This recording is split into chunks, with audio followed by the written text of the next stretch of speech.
evening. I wanted to start out just by thanking Roberta and Howard Almanson and the Fieldstead Foundation for their very generous support of this event. And for all of you who might be interested in following along or participating, we will be live blogging this event, both on Facebook and on Twitter. So you can participate and leave a comment there on Facebook or on Twitter at #PoetTweet. For those of you who aren't familiar with the Trinity Forum, we work to provide a space and resources for leaders to discuss life's greatest questions in the context of faith. And we do this by providing readings and other publications that draw upon classic literature, as well as providing programs such as this, where leading thinkers can connect with thinking leaders in discussing the great truths of life: goodness, truth, beauty, and tonight, poetry, passion, and prayer. And indeed, it's hard to imagine a person better equipped or has more of an expertise in the areas of poetry, passion, and prayer than the gentleman to my right, Dana Gioia. Dana is unusual among poets in that he's also served as a literary critic. He has an MBA. He served as a marketing executive spearheading the Jell-O campaign, and more recently was actually the longest-serving NEA chairman at the National Endowment for the Arts.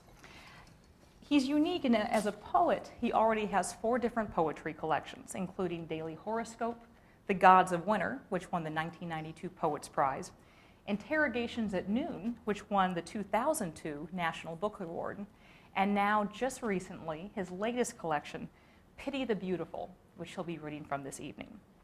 He's also an active translator from Latin, Italian, and German, and has composed 2 different opera libretti.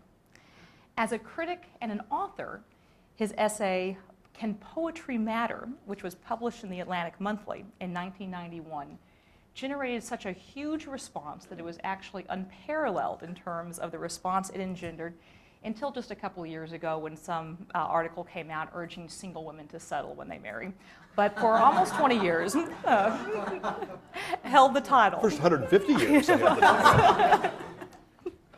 His literary anthologies include 20th Century American Poetry, 100 Great Poets of the English Language, Literature, Introduction to Fiction, Poetry, Drama, and Writing, and his articles, essays, and reviews have appeared in The New Yorker, The Atlantic, The New York Times Book Review, Slate, The Hudson Review, and many, many others.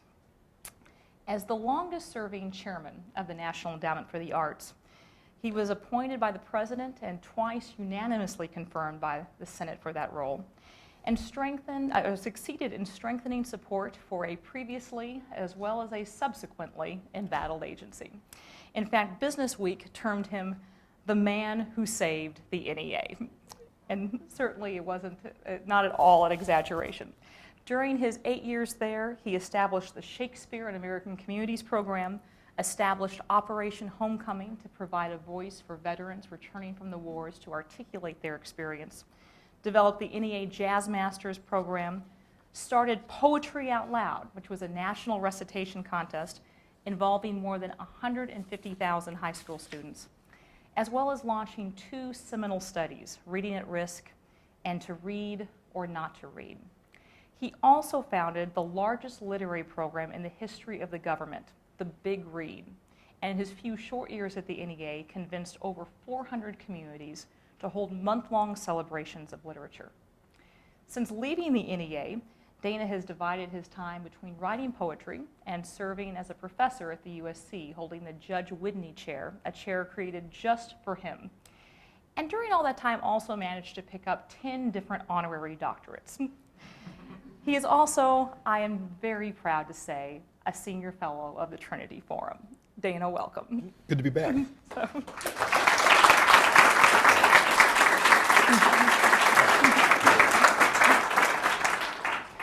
Now, all of your previous collections, I've noticed, of poetry have included some allusion to time in the title. You had The Gods of Winter, The Daily Horoscope.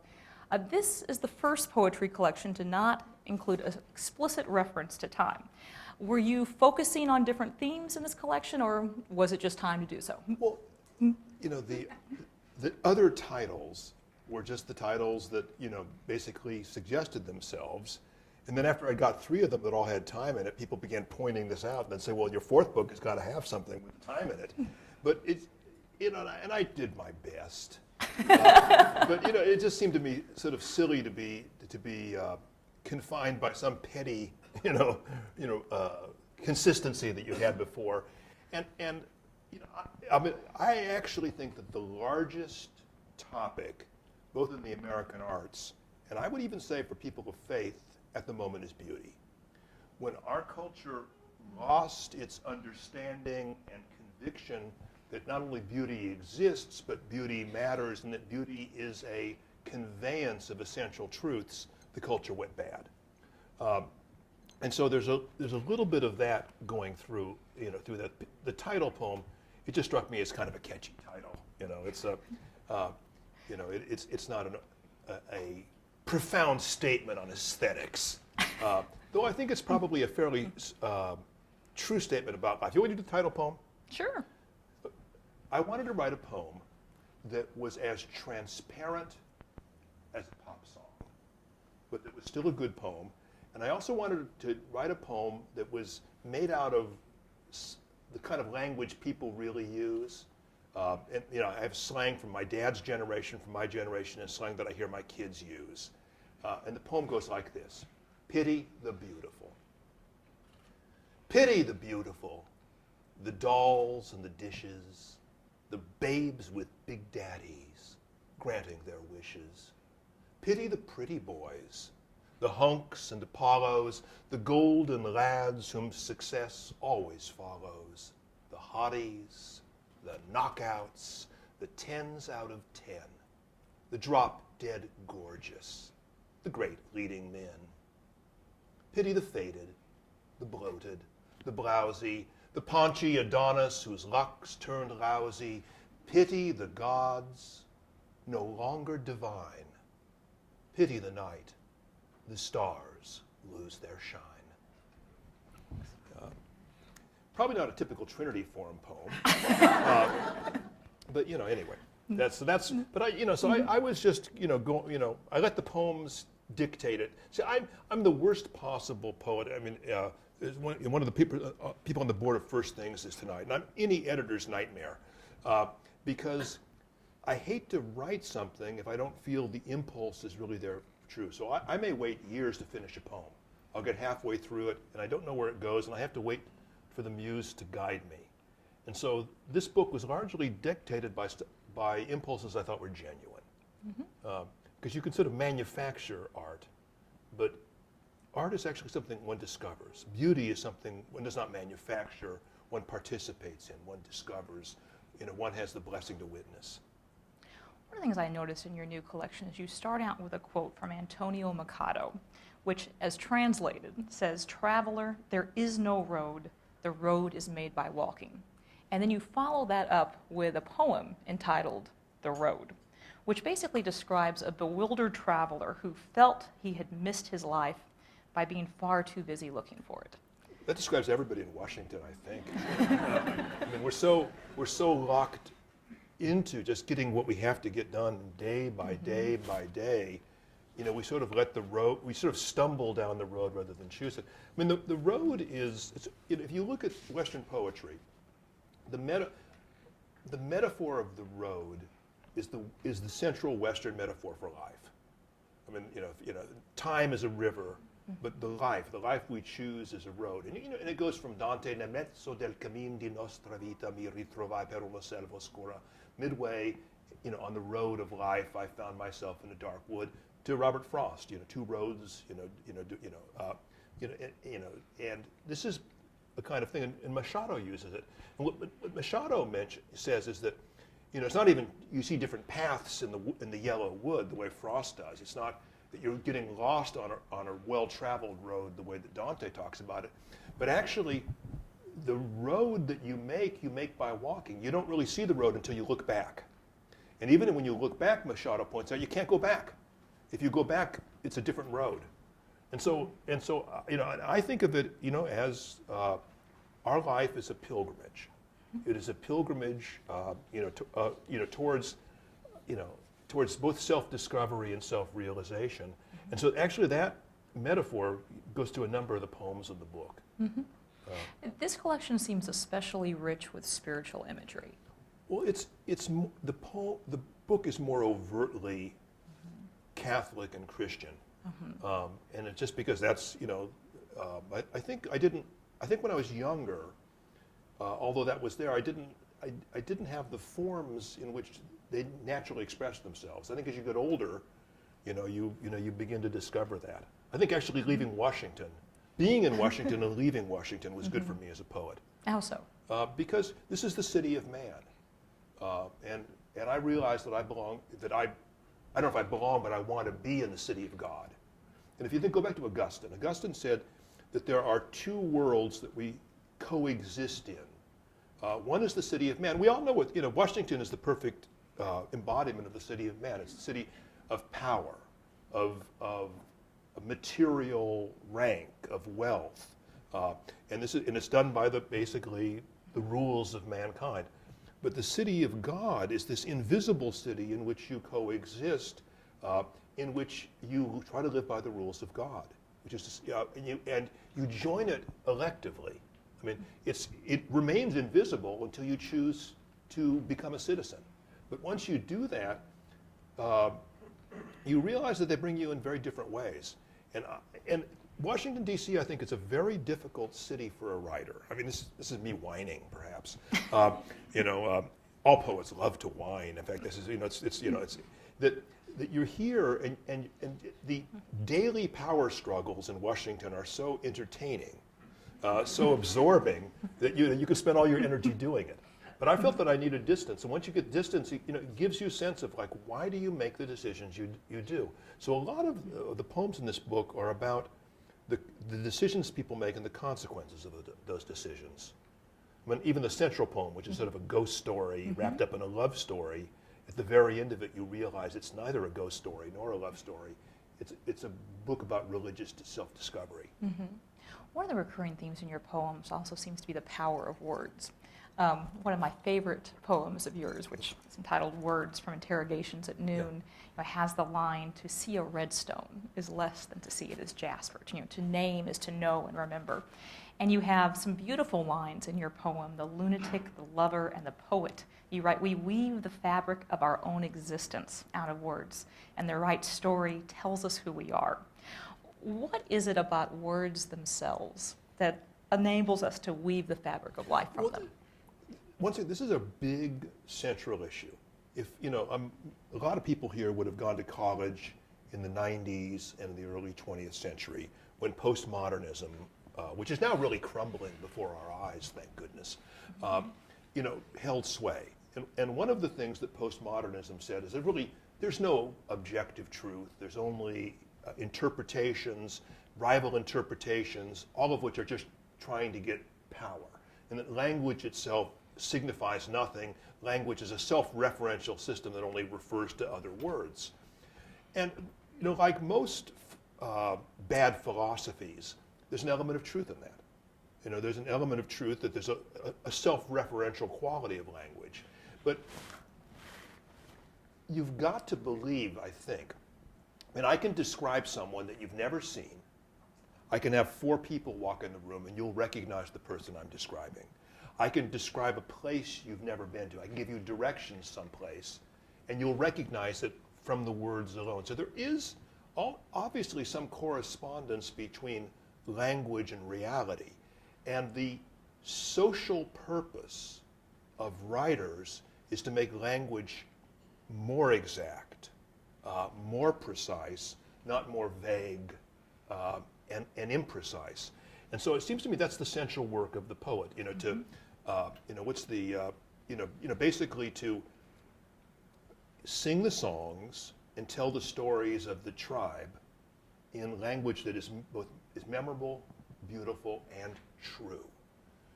And the notion that the true and the beautiful are related is central to our culture. It's been central to our culture since the beginning. And when we lost that as poetry.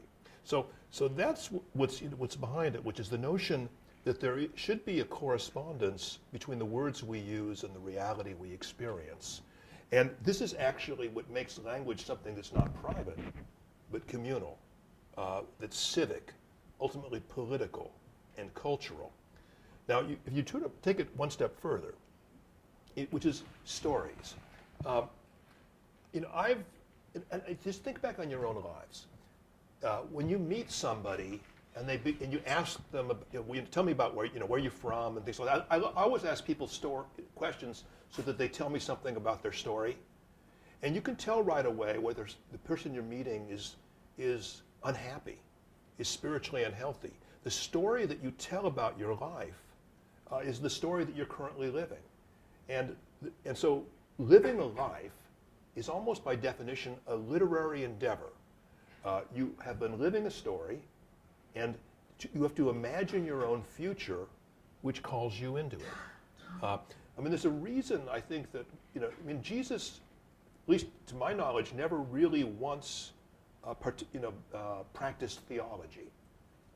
He told stories. He gave a few recommendations, and he, in a sense, gave poems like the Beatitudes, where he put moral principles in a kind of memorable, poetic shape. But I think the reason he tells stories is that most of the reality that we participate in, most of the truths that we struggle with, are situational. It's not like one abstract thing. It's all of these things, impinging on it. The parable of the prodigal son. When I was a kid, I thought it was a story about a bad kid. Once I became a parent, I realized it was a story about a father. Once I began dealing with my younger brother, I realized it was a story of the good brother. And it's all of those things. And the genius of the story, the wisdom of the story, the truth of the story, is that these are situationals. And so it is important, the stories that we tell about ourselves. It's important for us to hear the stories that other people tell about themselves. And it's most important of all for us to have the ability, as our situation changes, as the narrative necessities of our life change, to be able to imagine the right story that pulls us into the future we want. I think that this is, in some ways, one of the basic things about a spiritual life. The great saints did not begin as great saints. They began as people that imagined what the life of a great saint would be like. And that narrative pulled them into the future. Christianity is certainly a very word-centric faith. In the beginning was the Word. Man doesn't live by bread alone, but by the Word of God. Has your own faith influenced your understanding of both word and story? Well, I think it's the words. I think it's just the opposite. The stories called me into my life. St. Luke shaped me more than Harvard or Stanford did. And it's because that story invites you into it, and then you try to participate in that. And so, so I was raised Catholic. I had 12 years of Catholic school. I took a lot of philosophy in college. And so by the time I was 21, I was a formidable theological arguer. And it strikes me in retrospect that was all foolishness. That had nothing to do with the person I needed to become, the things that I needed to believe, the things that I needed to do. It wasn't as harmful perhaps as heroin addiction, but it was. What it did is it made all these barriers, not barriers, it made these wonderfully intricate and fascinating levels that you could fool around with and never get down to the real business of things. And so I think it is, it is the stories, it is the Beatitudes and things like this, which have this power, I think, to summon, our best self forward versus our more common worst self. One of the points that you made in your essay, Does Poetry Matter?, is that part of the power of poetry is the power of purifying language. And it was a point that Orwell sort of made as well. And it goes all the way back to Mallarmé, actually, who said the purpose of the poet is to give us a sense more pure to the dialect of the tribe. And he was oddly, he was using that as praise for Edgar Allan Poe, who, I mean, sort of a strange poet who claimed was doing that. But but it was really saying that that and it was what Orwell does, which is that I mean, has anyone noticed in the last week? Has anyone watched TV in the last week? Has anyone noticed words being misused in the last week? I mean, not in Washington, but and so that's really what in a sense to insist on the precise relationship of words, the relationship of words and truth, and not using words as a screen, but using words as a lens, as it were. So switching roads, what's your favorite poem in your latest collection? Oh, well, I don't know. So the Top three. The poems that interest, probably The Lunatic, the Lover, and The Poet. Okay. Because it's a love poem, it's a philosophical poem, and it's to my wife. Mm-hmm. I mean, those are three good reasons. Want to read it? I will recite it. Even better. I'll stand for this one. The title comes from Shakespeare. And Shakespeare said, "The lunatic, the lover, and the poet are of imagination all compact," which is to say, all three of them are crazy. And you wrote this to your wife? I'm the poet. Okay. And it's and there's two things in and Shakespeare then goes on to say that the odd thing is that in their craziness, they actually see things that sane people don't see. They actually, in their fine frenzy rolling, they, in a sense, can pull things out of imagination that we missed in the world. And so that's the first theme of the poem is really about the fact that the story we tell about our life becomes our life. The failure of that story becomes the failure of our life. But the other is that I think love, especially marital love, is above all conversation. It's a kind of endless palaver. And even sex, I think, is sort of that. It's basically having somebody whose story you cannot live without. And so you constantly have to update your stories. You have to wrap your conversation around theirs. This is a double sonnet in a form I invented myself, which is 7, 7, 7, and 7. And each 7, it has the kind of sonnet's turn. The type of language, the mood changes. The lunatic, the lover, and the poet. The tales we tell are either false or true, but neither purpose is the point. We weave the fabric of our own existence out of words, and the right story tells us who we are. Perhaps it is the words that summon us. The tale is often wiser than the teller. There is no naked truth but what we wear. So let me bring this story to our bed. The world, I say, depends upon a spell spoken each night by lovers, unaware of their own sorcery. In innocence or agony, the same words must be said, or the restless moon will darken in the sky, the night grow still, the winds of dawn expire.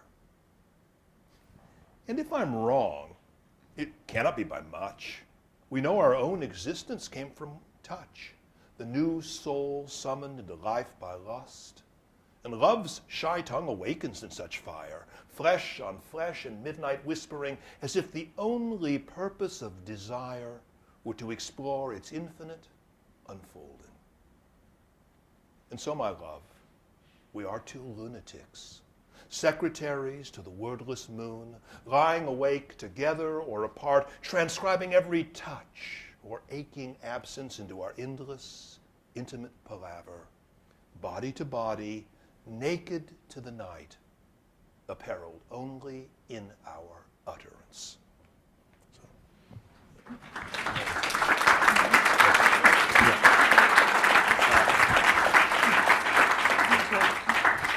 You've been not only a practitioner, but also a proponent of poetry readings and recitations. Why is it so important to read poetry aloud? Well, first of all, I'll make two statements. Poetry is the oldest human art. It goes to the prehistory of humanity at a time when what we now think of as dance, poetry, music were all one art. It goes back to before there was writing. It is our most ancient primal connection to our humanity. Second observation, the educational system has made poetry unbearably boring, pretentious, just off-putting to any sane person. I mean, it's only the oddball that somehow, comes to poetry with any expectation of pleasure or enlightenment anymore. And so you've got this tremendous potential of an art and this kind of appalling reality. Now, one of the many ways in which they've made poetry unbearably boring is that if you're given a poem in a classroom, you say, oh my God, I have to write a paper on it. I've got to analyze it. I've got to take this beautiful fish swimming through the stream, and then I got to take it out and slit it and pull the parts apart. And so it seems to me a couple of things. That poetry is holistic, it's experiential, it's performative. The way in which we naturally hear a poem, we experience a poem, is by having somebody say it aloud.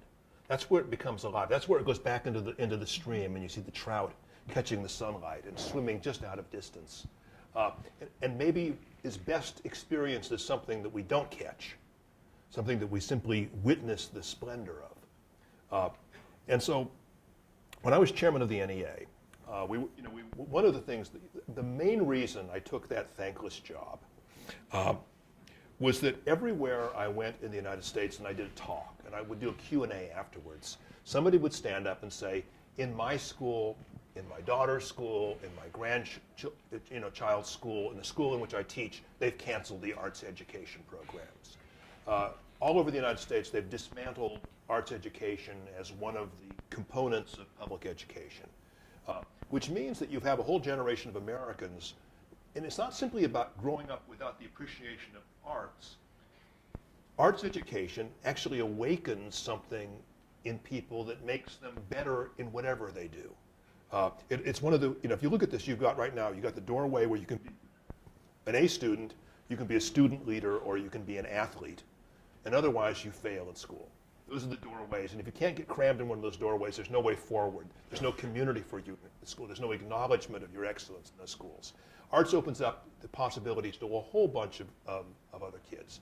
So we're trying to figure out on the measly NEA budget, what education program could we do? And we couldn't afford anything. And I said, poetry is cheap. And so we said, well, what about if we did something that all of our grandparents did, which is to memorize and recite poems. Now, I had the inestimable advantage of being raised by poor people. It was good for me in so many ways, which I didn't fully appreciate till I was, on my own. But one of them is my mother never really had much education, but she was in those terrible old days when they made children memorize poems. And these, for her, became these precious things that she carried through in her life. And she had a childhood of brutal poverty, and poetry represented something beautiful and pure and true that really recognized what was best in her and best in her life. And so she would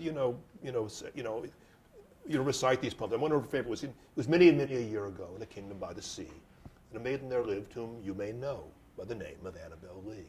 And that maiden, she lived with no other thought than to love and be loved by me. I was a child, and she was a child in this kingdom by the sea. And we loved with a love that was more than a love, I and my Annabel Lee, a love that the winged seraphs of heaven coveted her and me. And she knew all kinds of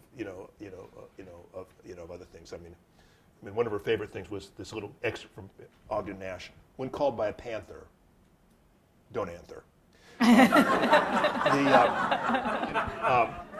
so I grew up hearing it, and I just saw how for her, as this sort of really dirt poor, Mexican American in LA during the Depression, and it opened up all these things. So I said, well, why don't we try this? The educational experts were unanimous in saying that this was unacceptable in the current world. There was 3 reasons. Because we wanted to create a poetry recitation contest. One, memorizing a poem was repressive. I mean, this is really, you have to go to Stalinist Russia or the Third Reich to see repression quite so awful. Second, kids, didn't like poetry. Teachers didn't like poetry. And third, and most important, it was ridiculous. It was insulting to do the arts in competition. Now, about that time, American Idol was about to start, and Dancing with the Stars, and things like this. So, through a combination of good cop and bad cop, I was the bad cop.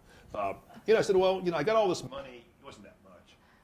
I guess if you don't want to do it, I'll just give it to the symphony. No, don't give it there. Because no bureaucrat wants to see money taken away. So they agreed that they would try it for 1 year, and then when it failed, I would agree to do something else. And in fact, in these meetings, they were just vociferous about the size, the inevitability of this calamitous catastrophe. Make a long story short, from the moment we did it, the kids loved it. And there's now actually, about 400,000 kids participating in this completely underfunded, underorganized thing. The states, it's become their signature program. But what I think happens is this, and I made a speculation, which actually turned out to be true, that if you're a teacher, your A student is never going to win. It's going to be the disruptive kids that are always caught the class clowns, the kind of tormented jock, the drama queens, and it gives them someplace to put their energy, their identity. So it's been enormously important, and I think it does a couple of things. First of all, it's not a bad thing to make young people comfortable with public speaking. It's not a bad thing to have them speak audibly and clearly. It's not a bad thing for them to internalize great images, great emotions, great ideas, and probably it won't hurt them much to learn something about literature. And that actually they'll learn it more naturally if they're able to learn it experientially rather than forcing them to be little mini literary critics. And I have to say that there was poems that I knew by heart that I didn't really understand until I had to teach them once. I said, what the heck does that mean? There's a poem by Auden. Where are you going, said reader to writer, that valley is fatal when furnaces burn, yonder's the midden whose odors will madden, that gap is the grave where the dead return, and it goes on and on. And I loved it because I loved the sound of it, but I had no idea what it meant, and I found myself teaching it once, and I had to kind of figure it out. Because the appeal of a poem is not primarily intellectual. It's emotional, it's physical, it's imagistic, it's experiential. And so I think that there's a better way of leading kids into literature. And we have a generation now that is not really learning to read very well, not learning, not developing language skills. In fact, 80% of the new generation is slipping down. The top quintile is still doing very well. But the other 80% is drifting down, and it would be nice to bring some a little bit. Mm-hmm. You're unusual in that not only are you a proponent of recitation, but of reciting other poets' poems. In your article, Can Poetry Matter, that's one of the things you specifically recommend. And I noticed that in your book, you start every chapter with a quotation by another great poet. Why do you think it's so important for poets to recite other poets' poetry? Well, in some cases, it's because their own poetry is so bad that you just want to hear something else. But let's put those to one side. Well, think of it this. Literature is a conversation. It is a conversation that began before history, in terms of being able to record it. And it's this conversation that some of the greatest minds and greatest creators have participated in. And how do we begin this? You don't just sort of, if you have a great conversation going on, you just don't come in and interrupt everybody and say, listen to me for the next 4 hours. You begin by listening to what people have said, and then you begin to participate in it. And I feel that poetry, as this ancient, this sacred art, that we should always honor the art itself, the capacity, the responsibilities, the glories of the art itself, and only then, enter into it. Mm-hmm. So I think of it as both practical and sort of spiritual respect. For the endeavor that you have the audacity. What kind of ego does it require? In a language that has Shakespeare and Wordsworth and Eliot and Frost and everybody else to dare to utter your own poems. What modesty. What poets do you most admire? I love a lot of poets. My favorite poet, this is, people ask me, I'm almost embarrassed to say it, Shakespeare. Because if you Why say is that Shakespeare, embarrassing? that's the best you can come up with, But I think Shakespeare is the greatest poet in the language for all kinds of reasons. I think the greatest American poet is Frost. Two poets who mean a tremendous amount to me. Both because they're modern Christian poets, are Eliot and Auden. But there's a lot of poets. I love Philip Larkin. Misogynistic atheist. Hard drinking cynic. But he's funny. So it's I actually like poetry. I mean, that's an odd thing to say, I know, even for a poet. You've been a leader within the New Formalist movement, which emphasizes rhyme and meter as being quite important to poetry. Now, obviously, that's a controversial opinion within some poetic circles. Yeah. Why do you think it's so important, and why has that become such a controversial stance? Well, actually, it's becoming a little more mainstream now, oddly, but in the late 70s, when I began writing, I wanted to be, first of all, just have the freedom to be able to write in whatever shape the poem suggests. I mean, if the poem wants to be in free verse, put it in free verse. If the poem wants to be in meter, put it in meter. If the poem wants to rhyme, let it rhyme. There's certain effects that you can only get when you rhyme. I mean, here's a little poem by Robert Bridges. It's only 8 lines long, but it's a triolet, which the lines are repeated. When first we met, we did not guess that love would prove so hard a master. Of more than common friendliness, we could not guess. Who could foretell this sore distress, this irretrievable disaster? When first we met, we did not guess that love would prove so hard a master. Now, it's a very small poem, but the effect that it has, you can only get with repetition. You can only get with rhyme. You can only get with that kind of tune. Because it's about a kind of being trapped, as it were, in a sort of tragic emotion. So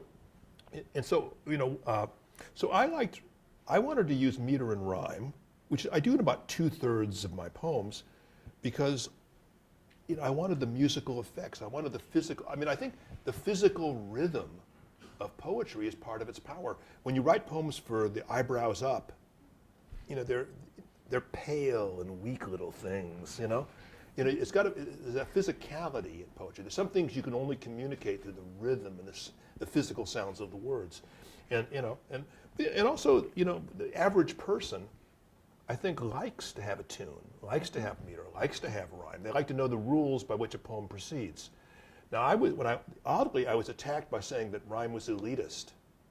And I just I didn't know any elite people, and so but actually I think after being, I was viciously attacked for a quarter of a century, but they've kind of run out of steam because now everybody's using rhyme from from Ivy League poets to Snoop Dogg. I guess he's now Snoop Lion, and so rap and things like this. So I think it's just, but see, part of it is that I have a larger theory of poetry, of which I'm the only one that believes, which is that if you go back 40 years ago, poetry was like a typographic art you read on pages.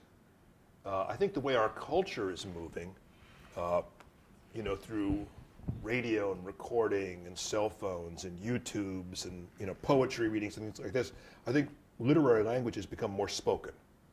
That it's performative. And if you go back to before mechanical typography worked, all poetry was formal, because it's the form, the rhythms, the meters, the stanzas, the rhymes are the way that you can organize words through sound alone, where people always know where they stand. And so for me, it was one of the things that really came from the fact that I wanted my poetry to be heard rather than just seen. Now, I write so that it can be read on the page with, I hope, complete enjoyment.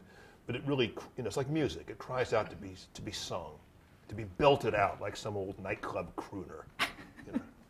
Do you see that as like sort of the hope for the future of poetry? If in the past, reading was really the way that poetry became understood and appreciated, but reading is in decline in America, is our our big hope for the future of poetry, the more formalistic spoken? Well, there's two things there. I mean, first of all, if we lose reading, we're in trouble. If we lose, high-level literacy in a democracy, it's a recipe for disaster. But if we do, poetry will still do pretty well, because poetry exists, as in illiterate societies. Poetry is the primary art before writing and alphabets and things like that are developed. But see, part of it is more fundamental. And this is something I think once again is very primary, and I don't think it's well understood in our society, which is that we've begun to think that literature, poetry, arts are these primarily conceptual, intellectual things. It's not true. I mean, if you think about this, I think this is as true for poetry as for painting. What art does is it communicates to us in the fullness of our humanity. It simultaneously addresses our intellect, our physical senses, our emotion, our imagination, our intuition, our personal memories, without ever asking us to divide them. And this is the way we go through life. If you're in this room and it's too cold or it's too hot, it's too crowded, this is part of your experience. You can't have a platonic conceptual room that you're in. And so the power of art is that it addresses us as we actually live our lives in our humanity. And it doesn't try to abstract anything.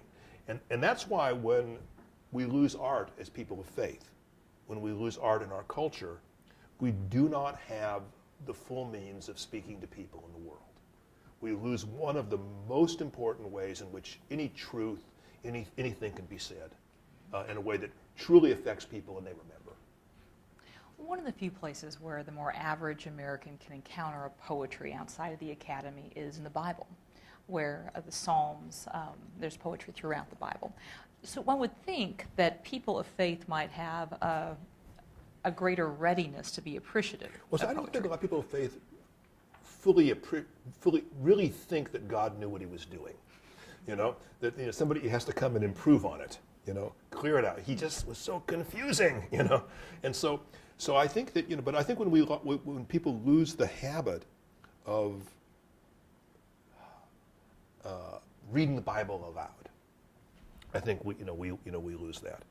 I mean, it was a very instructive thing, for I think my wife and I was, we during Lent, we would before dinner we would read one of the parables aloud, and we'd read it aloud a couple of times and talk about it. And I just did it because I just didn't think my boys knew the Gospels very well, and I figured that was the way to begin. But if you actually do it, you actually read them aloud a couple of times. It's an extremely interesting literary education. How those, the compactness and the precision of those stories is remarkable. The resonance, that they have, and the same thing. I mean, these great passages like the Magnificat, in Luke. My soul doth magnify the Lord. I mean, these are some of the greatest moments in poetry in English. The King James is the single most important literary work in the English language, put its canonical authority aside, and when people lose that, I think they lose part of it. But I think that one of the great crises in American Christianity, I think actually Western Christianity, is that we've lost art. For 2,000 years, there was this deep, this inextricable connection, between beauty and faith. And we've lost that. Even the Catholics have lost it. And until we regain that, I think that we're going to have an inability to make the Gospels fully heard in the world. Mm-hmm. Walt Whitman once said that great poetry requires great audiences. What do you think makes an audience great and worthy of the poem? Well, I think a great artist, a great poet, calls his or her own audience into being. Bob Dylan's audience didn't exist before Bob Dylan. A really great artist, has that. Now, but it also means that at some point, people in the audience come forward and champion the artist. I mean, one of the most important things I think I did as chairman of the NEA, and as a critic beforehand and as a professor now, is that I try to champion that. I'll come across somebody who just strikes me as an altogether different magnitude of greatness, and I will try to champion that person's work. And it's interesting. It works. You can if people do this, you can bring someone to millions of people. But you've really got to do it with a kind of, you've got to first of all pick the right people. But I think that we need cultural heroes. We need admirable, substantial cultural heroes, and how few of them we have. I mean, if you go back to the 40s when you had Eliot and Auden and C.S. Lewis and Tolkien, you had all these, some of the most important writers, Flannery O'Connor, you can go on and on. You can list 50 or 60 of them. You have no comparable situation right now. And we must, in a sense, help these things, champion these things, and create the culture we want to live in. I'm sick of the culture we have. You are too. Even tonight, perhaps, I don't know.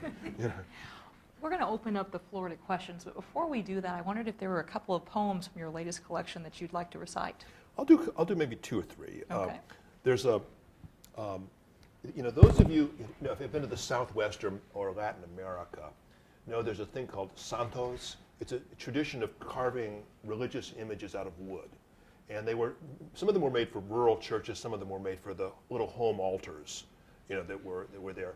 And in Mexico, during the revolution, all the churches were looted and destroyed, and some of these things have ended up in museums and things like this. And this is a poem spoken by a santo, a damaged statue of an angel that's now in a museum.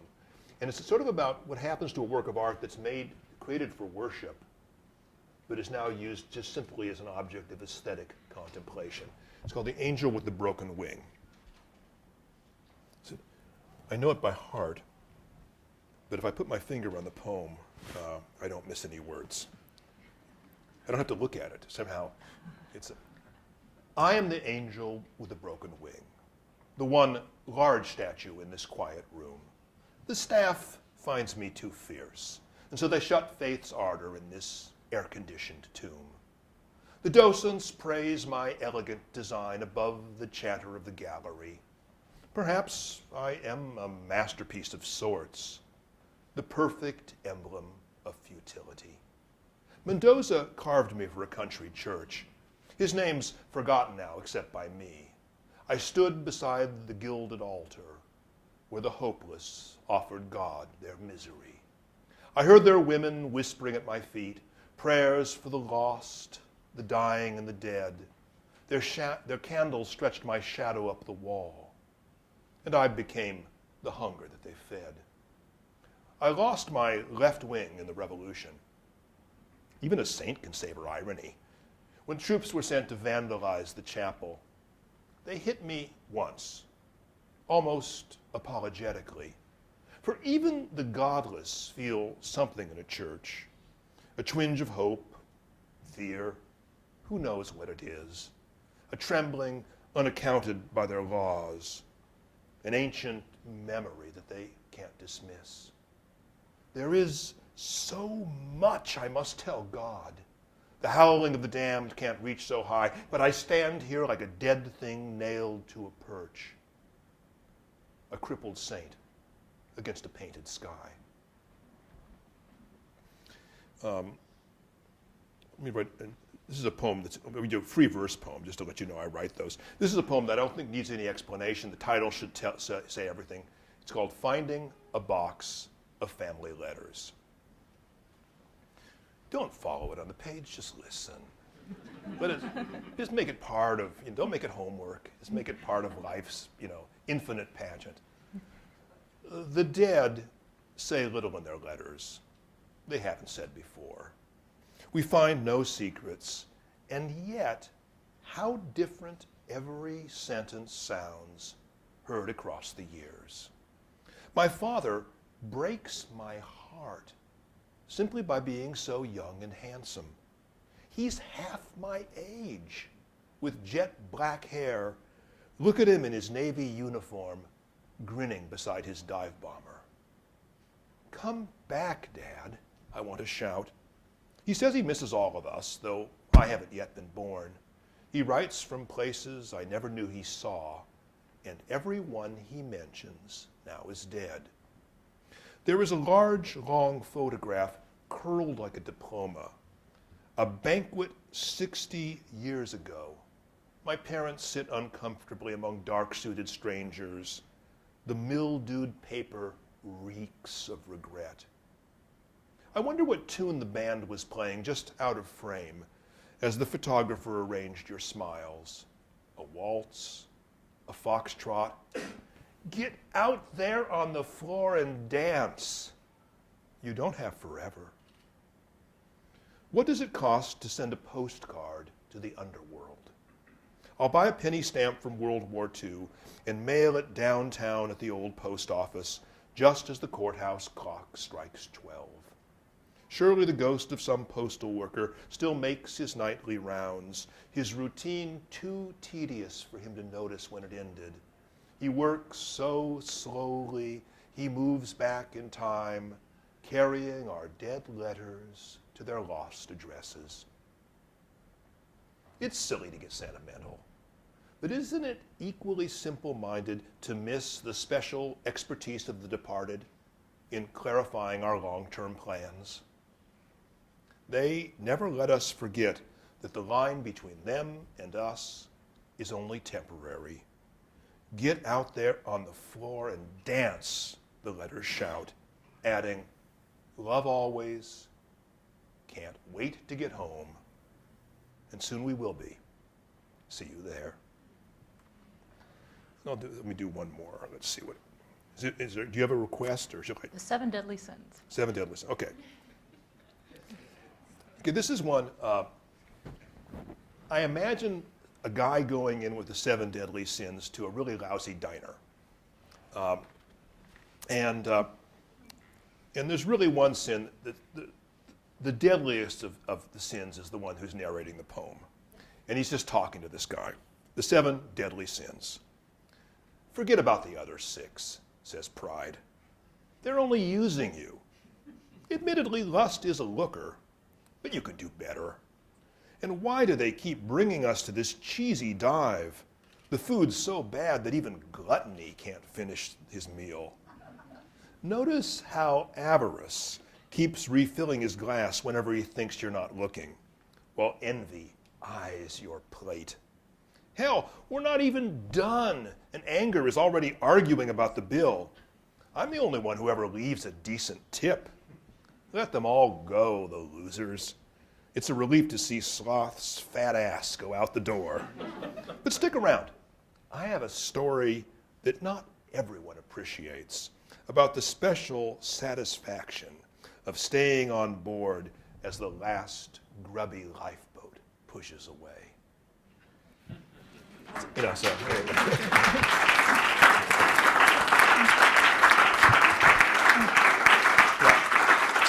Well, I never read that poem, in public because it just takes too much explaining. This audience probably, at least knows the 7 deadly sins, probably personally. I don't know. When they look at them, but. That was great. We'll open the floor up for questions now. Are we going to use the mic in the center there? Margaret, if you could just pull that a little bit more to the center. Anyone who has a question, line up to the mic. One encouragement is just to keep all questions in the form of a question as opposed to an argument. Go ahead. Thank you. Feel free to denounce me. Two simple questions. First is, who are some of your favorite living poets today? I think there's a couple of rather wonderful poets. Kay Ryan, who was recently poet laureate, I think is a wonderful poet. The poems are very short, slightly gnomic, but they're wisdom poems, and they're funny, and I really think that she's quite wonderful. Another former poet laureate, and I was Ted Kooser. And I think Ted Kooser's early work, not so much his recent work, but the bulk of his work is really, really wonderful. It's sort of, the poetry of small town America, and I find it really, really quite wonderful. And then we are fortunate to still have with us at the age of 91, the person I think is the greatest living American poet, and is certainly the greatest Christian poet in the English language, Richard Wilbur. This is a poet of historical greatness, almost completely unrecognized by the Christian community, although First Things has begun publishing him. But he's truly a great poet, in the tradition of Frost. Second question, if our own society is seeing a decline in literature and poetry, could you perhaps point out any society or culture in the world today that you think isn't experiencing that decline? Well, the interesting thing is that in the Arabic world, poetry and religious poetry is thriving, has mass audiences, and I think in some ways, a culture's vitality, is expressed in its literature, and so it's, but I think it generally in the West, except in a few places like Ireland, you don't have a very strong poetic. You have a lot of poets, because but not many readers. Well, I take that back. There's one other country, Russia. Russia still has that thing, and it's because the poetry, like as in Ireland, the poetry is mostly meant to be read aloud. And once again, in Russia, you have important Christian poets. Faith is still, one of the major preoccupations of those poets. Thanks for your time. I was wondering, are there any, could you name one or two crimes against the language that you notice are habitually perpetrated by not high school dropouts and illiterate, but people like us in this room? Well, one of the habitual crimes against language is, I don't think it's prosecutable, is euphemism. Rather than calling something, rather than saying, Joe, Joe beat Billy into a bloody pulp and threw him through the window, you'd say, Joe had a mood control incident. There's, the way that people are unwilling, in a sense, to take the responsibility for saying something that might be slightly unpleasant, slightly disturbing. So I think euphemism is one of it, and also title inflation. The mobile, mobile, waste disposal engineer. Garbage, the guy who drives the garbage truck. And so and everybody wants titles inflated and things like that. But you've got this sort of vagueness that creeps in, a kind of and we don't want and it's a crippling pleasantness in a language. So I think that I think watch your syllable count. If the titles get too large, the terms get too large. I think nobody ever uses the 7 deadly sins anymore. We have psychobabble, definitions from them. Thank you.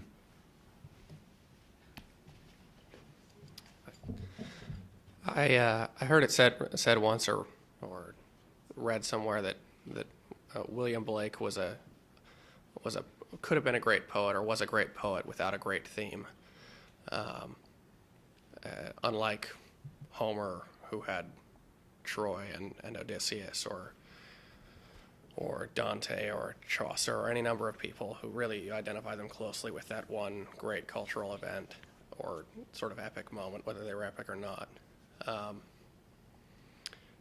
I wondered what you think of that kind of that way of assessing poets, and what it might say about in contemporary culture.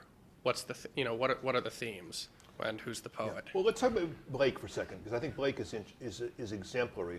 William Blake is a great poet. He's a great writer, but I find a kind of crippling problem in his work. And that Blake is perhaps the first writer who did something that's been habitually done afterwards, which is who wanted, in a sense, to create his own holy book, his own mythology, that would replace previous mythologies. And I think until Blake gets into his later prophetic books, he's a very great writer. He remains to be a great visual artist throughout those, but it's a sense of trying to do a task that's greater than his own imagination. So it ends up confused and weirdly complicated without necessarily being illuminating. It provides a great deal of work for academics in terms of writing about it. And what it does suggest is that a writer in some ways is at the mercy of his or her age. Certain ages perhaps present greater themes. But I'm not sure I accept that because, you know, was it immediately obvious to someone like Eliot to write The Wasteland and Hollow Men and Four Quartets? It seems to me, you know, that all ages are problematic, you know, and that really a great mind, in a sense, finds a way of dealing with it, and a less great mind does not. But I think right now we're in a very difficult age for a poet, because the audience for poetry is rather small. It tends to be specialized with poetry professionals who are really cut off, I think, from the real spiritual needs of a poet. So I've always felt as a poet, I am here. The people I want to reach are there. There's no direct way for me to reach them, except I have to write in faith that my work is good enough, eventually will make the connection. And that the people, the tastemakers in between all have their own agenda that may or may not have anything to do with what I'm doing.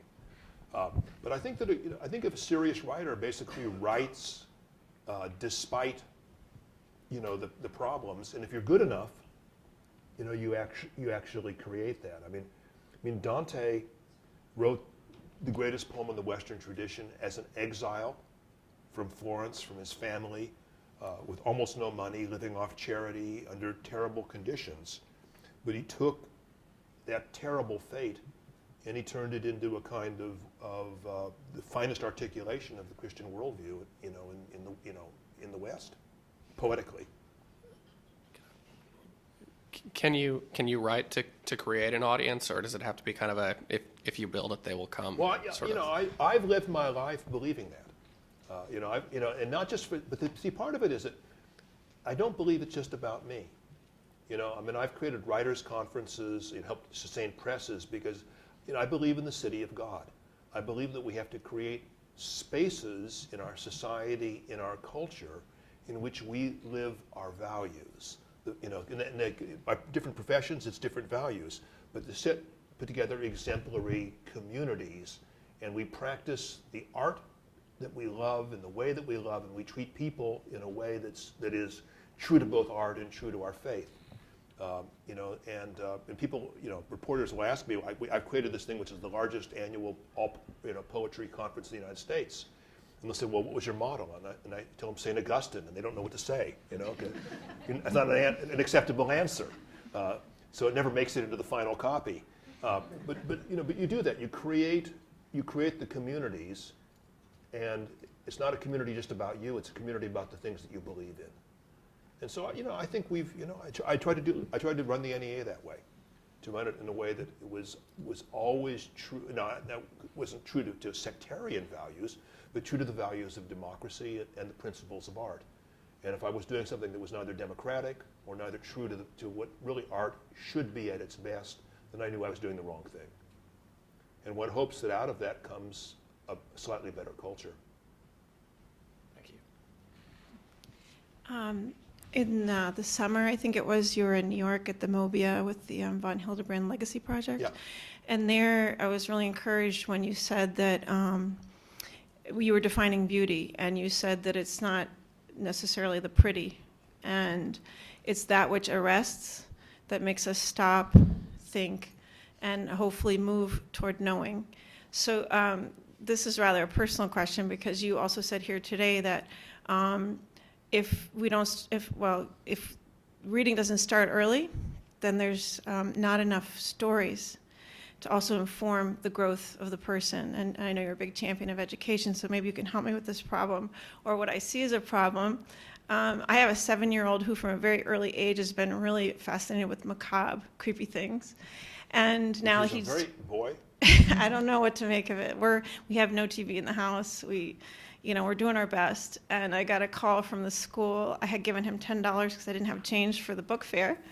And he got not just one book, but the whole set of Alvin Schwartz, which is Scary Stories to Tell in the Dark, which is something published in the early 80s, I think. Not bad stuff, but it was a little disturbing, except I thought about what you had said earlier on in the year. And I thought, for those parents out there who might censor, and also his teacher actually got in touch with me during the school day so that he would not open the package. And I don't know if you want your son to take this home, with every cent that you gave him. And I said, well, I'll take a look at it and we'll talk about it. So what would you say to that teacher or to the concerned parent whose son is like this? Well, first of all, I think your son is entirely normal as a little boy. They like monsters, they like dinosaurs, they like dragons. In fact, secondly, I'd say that teacher is part of the reason that boys have stopped reading. My sons didn't start reading in a serious, voluntary way until relatively late, because in school they were always given the same book. It had different title, different author, but it was always about some new person who comes to a community with some disability, of race, of this, that, and the other, meets initial resistance, but then people come together for a new and deeper understanding. And the boys are, I imagine the girls are too, but I just know the boys are, and reading struck them as always dull, moralistic, platitudinous, stuff. And so, I read them C.S. Lewis, I read them Tolkien, I read them Edgar Rice Burroughs, and they love that. Boys like, and this has been documented again and again, tales of wonder, adventure, resolved danger, and mastery. They like, the story of, someone who goes through all these things and mastering it. Now, if you look at Western literature, that's largely the literature, of, until about 200 years ago. It was written in that way. So I think you should allow your son, within some reason, to follow the things that interest him, that delight him. If you see something that's truly disturbing, then, smack his little butt. But I think that's what you do. People read because of pleasure, of wonder, and a sense of of knowledge. And, and you can't predict what somebody really likes, so I don't think you should worry, and I don't think the teacher should worry. And the more he reads, the more his taste will develop. And, Marcus Aurelius said that the path of wisdom is that as we learn, we replace baser pleasures with higher ones.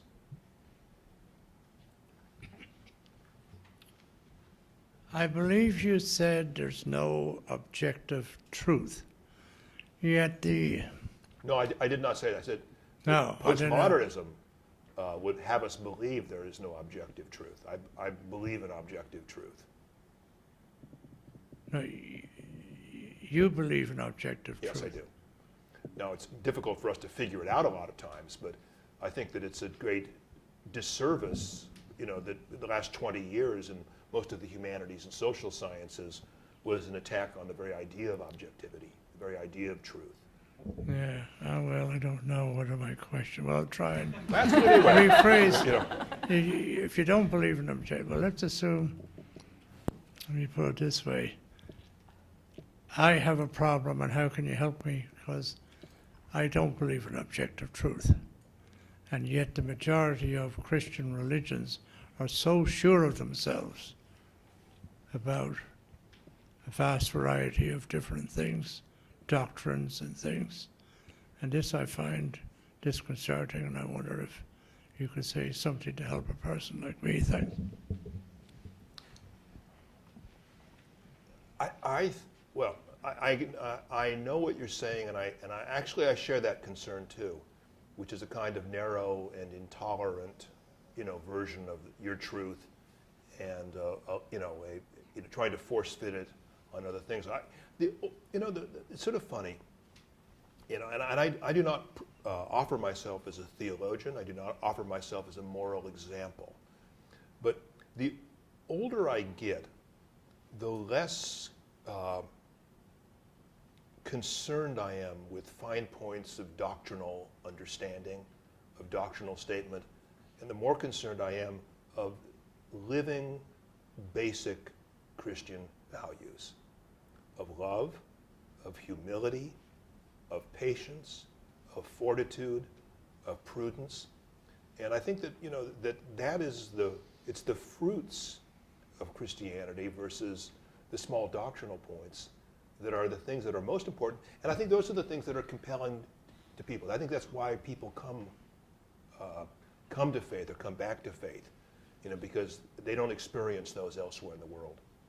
But I do believe that I believe that there are some things that are objectively true and are not. It's difficult for us to know what they are. Even science only allows you to get so close, and every time they find some new instrument, then they have to refine those things.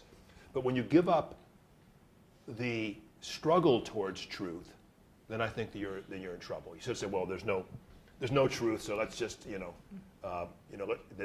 let's just make power statements or rival theories that are based on something other than their demonstrability. One last question. Well, I have two. I think this fellow back here, he's Have you been? two. Well, I actually have just a softball for you. You once, I heard you refer to your first two books as the sins of my youth, but I wonder if you would indulge me anyway and read or recite Rough Country. Okay. Yeah. No. I tend to make my first book the sins of my youth. This is more the sin of my middle age. I'll tell you something that's funny. So I wrote this poem, and it's an imaginary poem, and then I found myself actually stumbling upon the place and deciding to live there. And so, in a sense, the poem called reality into being. Rough Country. Now, this is a very Californian poem, because anything in California that you can pave over and destroy, you will. It's part of our state creed. Rough Country. Give me a landscape made of obstacles, of steep hills and jutting glacial rock, where the low-running streams are quick to flood the grassy fields and bottomlands. A place no engineers can master, where the roads must twist like tendrils up the mountainside on narrow cliffs where boulders block the way, where tall black trunks of lightning scalded pine push through the tangled woods to make a roost for hawks and swarming crows, and sharp inclines where, twisting through the thorn-thick underbrush, scratched and exhausted, one turns suddenly to find an unexpected waterfall, not half a mile from the nearest road, a place so hard to reach that no one comes, a hiding place, a shrine for dragonflies and nesting jays, a sign that there is still one piece of property that won't be owned. So, yeah. Bill will give you the last Okay. question. This is an odd question. Okay. Pity the beautiful. So you mentioned the connection between faith and beauty. Yeah. And I believe it's in Isaiah where it says something about beautiful are the feet of him who comes to bring salvation. And yet Isaiah is all about the suffering servant. Could you say something about how we actually might have to pity the beautiful, that relationship between suffering and beauty? Well, the beauty is one of the central concepts of civilization, and we no longer understand it, so it's not surprising that we're losing civilization. And first of all, beauty is not pretty. Prettiness is something else. Beauty is not about outward, decorative, external things. What beauty is about is a certain experience, and the experience is, I tend to think of as in four parts. The first is, as we're going through life, our attention is arrested. We see something, we hear something, we smell something, we experience multiple senses, and it makes us stop. So we have this moment of contemplation or experience in an otherwise life that that's pushing forward. Secondly, we realize that this arresting is combined with pleasure. There's something pleasing about being in the presence of this thing. And I'll use the visual metaphor because I think it's easier. So as we look at this thing, which may be in some ways terrifying, I mean, if you stand at the edge of the Grand Canyon and look down, it is not pretty. It's something far beyond that. It's dizzying. It's terrifying. It makes us, well, let me, take that same thing. And then the third thing is we understand as we look at it, as we experience it, as we listen to it, or whatever, whatever sense it's going into, we begin to see something about the world, about reality, about our place in reality that we had not been either conscious of, or we had forgotten, or we had sort of let slip away. And this pleasure and this wisdom, this knowledge is inextricable. And the fourth thing is that it's over. If we stand there for an hour, we cannot sustain it. It is something beyond us. What's the most beautiful play in the English language? It's probably King Lear, which is about father turning against daughter, son against father, brother against brother, servant against master, sister against sister. It gives us a terrifying vision of what happens when all moral order falls apart. And yet, by experiencing that, we begin to understand, what is that natural human order, and how it could be resolved. So I think it's actually, beauty is the only way for many of us that we can look into what is terrifying, what is qualifying, what is tragic about our existence, and be able to bear it. If King Lear were not beautiful, it would be unbearable. But it is, and so Lucretius, the great Roman poet and philosopher, has a metaphor for art, which I think is an interesting metaphor. The best physicians of the ancient world were the Greeks, and they would brew you this unbearably bitter medicine that you had to drink in order to be healed. But they would put on the rim of it honey, so that you would taste the honey, which would allow you to take the draught which healed you. And so I think that what art is it's the bitter draught, it's the honey, and it's the vessel that holds it, and it's us drinking it. It's that continuity. And that's why I think that if you look at the really supreme examples of beauty, it's in tragedy, it's in the sublime, it's in the terrifying, which gives us the ability to perceive these things that we would gladly put out of our mind. So I don't know, does that answer your question at all? Sure. Nice of you to say so. Thank you, Dana. Okay.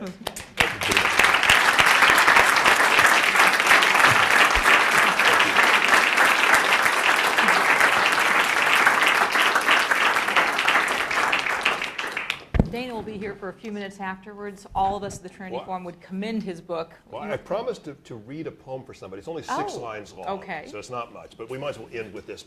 Somebody asked me to do this, so I told them I would. It's called Unsaid. Once again, I know it by heart, but if I have my finger on the poem, my finger will tactily give me the text. Unsaid. So much of what we live goes on inside. The diaries of grief, the tongue-tied aches of unacknowledged love are no less real for having passed unsaid. What we conceal is always more than what we dare confide. Think of the letters that we write our dead. Thank you. That promise.